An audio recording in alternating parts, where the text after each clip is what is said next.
Let's move on to this game because we keep wanting to bring them up so much in USF. This is a 17.5-point game. They're traveling to Miami. I think 17.5 was the same number that we saw when we were recording against Florida last week. Clearly, that was not right. We've talked about them so much. Let me talk about Miami. They're big, nasty, and strong on that offensive line. And I think what the recipe that we have seen for USF, which is great, and it's good. And listen, if they beat the Canes, they're the number one team in the country. They're the best resume by far. Put them up there. They're in the playoff. They're going to dog walk the rest of their schedule.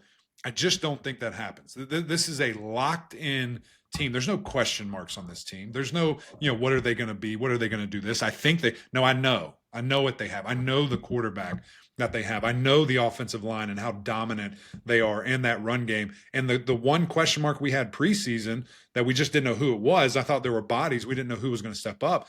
And it was those wide receivers, and they've been tremendous. I mean, it's been really fun to see, these guys really emerge.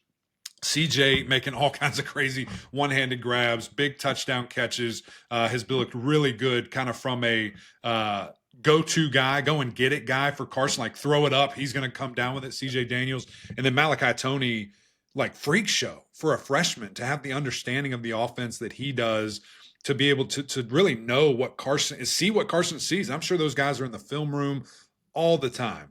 But the biggest difference, and I figured the offense would be fine. I knew that wasn't going to be a question mark. The issue was going to be the defense, and those guys are flying around, hitting people, playing really physical. The additions they made on the back end have been electric. And then you see, a guy like Ruben Bain in his final form, Akeem Mesidor in his final form, everybody in the mid, like this.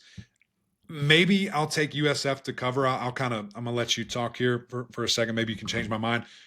But Miami, I think, is that team. And I think that they played the same strengths that USF plays, and I think they're marginally better. So you're going to see that in the game. No, I agree. I think this Miami team is built the way you want to be built from the inside out. Really good offensive line play. You brought up Bain, that defensive line, how physical, tough they are. They will match the mentality of USF, but they're better at it. Correct. And I think that is the key. And I go back to that game versus Notre Dame. And then, for those who didn't watch the game, which I don't know many people who didn't watch it, the score was close. But as we alluded to in previous episodes, that game was not close at all. Like, that was a dominant performance by Miami, and the physicality showed up, the ability to throw the football showed up. And I think that this is a team that's just going to get better and better and better. And we talk about DJ Lagway and just the lack of his ability this offseason to work with his receivers because of the injury. Let's not forget, Carson Beck didn't participate in spring. Correct. Didn't really participate in summertime. Really has only been able to gel with Toney and Daniels, the offensive line, the running backs, really for a short amount of time. And to see him week one perform the way he performed, to see him week two, I know against a lesser performance, perform the way he performed, 76% completion percentage through 2 games, 4 touchdowns, no interceptions.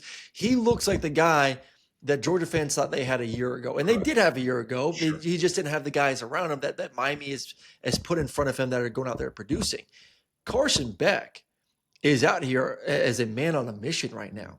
He's a guy that's trying to prove everyone that he is the number 1 quarterback in the country, that he is going to be a first-round pick next year. He's playing like that right now. And that's a guy, like I said, it's had 1 month to gel throwing the football with these receivers.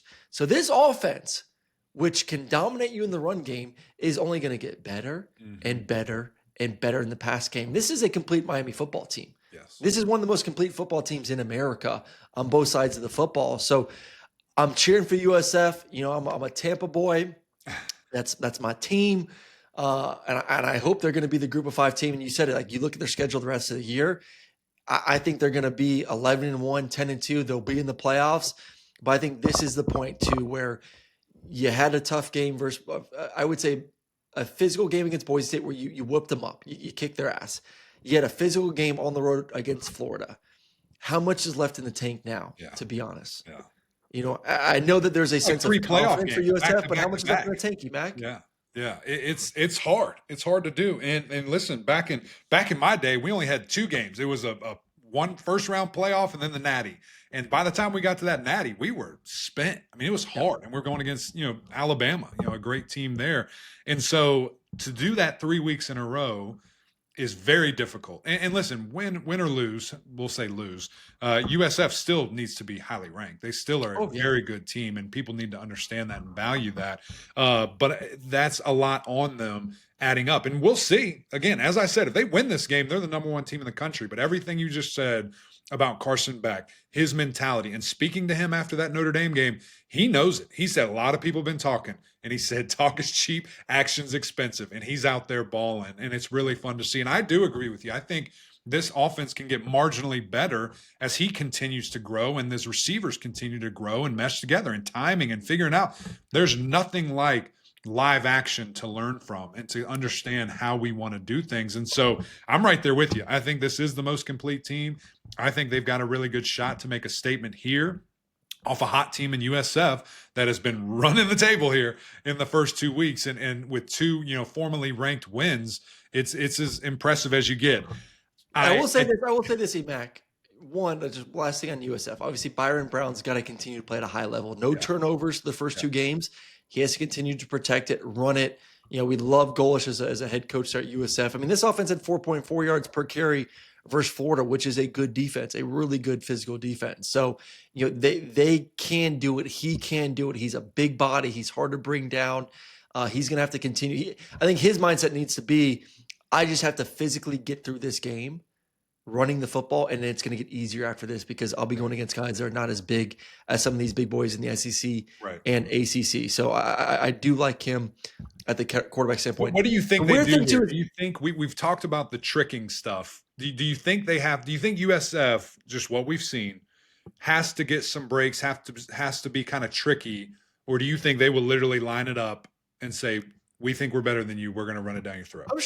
I'm sure there's going to be a couple wrinkles here or there, but I do think he's a physical enough runner. There's a physical enough football team that they can line up and spread you out and try to play the numbers game, which Golish does. It's all about numbers. And I think right now Brown has shown the ability to kind of figure out this offense and run it at a high level. So I to say that they're not going to maybe try and do something sneaky that they haven't shown on film or some sort of sneak play or reverse or whatever it may be, I think you're going to have to bring it out. I think this is kind of the moment where like, hey, we leave it all out there, but not to the extent of like what Florida tried to do to them last week. I don't think they need to go that far in order to be competitive in this game. But guess what? It's on the CW. So, weird things happen on the CW. The CW just had one of the greatest games in Baylor and SMU, and now they get this. Those guys are blessed and highly favored. That's unbelievable. That's unbelievable. All right, it's 17 and a half. I'll take Miami with the points here. Are you? Oh, man. My initial knee-jerk last week when I saw the number, I was like, no way. Florida can't win by that much. But then I tricked myself in thinking Boise's not that good. Who knows what USF's going to be? Florida's going to roll. And they didn't. I think there's more unknowns of Florida than there is of Miami. I'll roll with you. Go ACC. And plus USF ain't sneaking up on anyone either. They're not anymore. On the road. They're not anymore. Yeah. The nation, we respect you, Bulls. Right. Miami respects you. They ain't gonna be sleeping on you there at that 4:30 spot on this